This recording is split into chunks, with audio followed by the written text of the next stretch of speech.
দেখো এদের সব ডিওয়ার্মিংয়ের টাইম। আজকে আদিক্ষেতা দেখো বসে, ঠিক আছে? ডিওয়ার্মিং হচ্ছে এদের ডিওয়ার্মিং যত আপ টু ডেট হবে এদের শরীর তত ভালো থাকবে, ঠিক আছে? সবার এক এক এক এক করে এদের এখন ডিওয়ার্মিং হবে।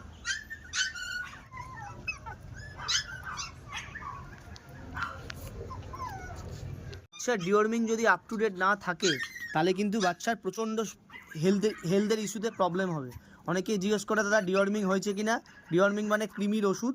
তো এদের কৃমির ওষুধ যত আপ টু ডেট থাকবে এরা কিন্তু তত এদের হেলথ ভালো থাকবে, এদের হজম শক্তি, এদের খাবারের যত তাড়াতাড়ি খাবে ডাইজেস্ট হবে, শরীরে লাগবে।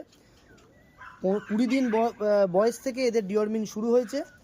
যতদিন যাবে 3 মাস অবধি 15 দিন অন্তর অন্তর ডিওয়ার্মিং হবে। লিকুইড বিভিন্ন কোম্পানির, এখন যেমন এইটা দিয়ে ডিওয়ার্মিং করাচ্ছি, এইটা দিয়ে, এরই বিভিন্ন কোম্পানির বিভিন্ন ওষুধ পাওয়া যায়। আপনারা যে কোনো ওষুধ ইউজ করতে পারেন।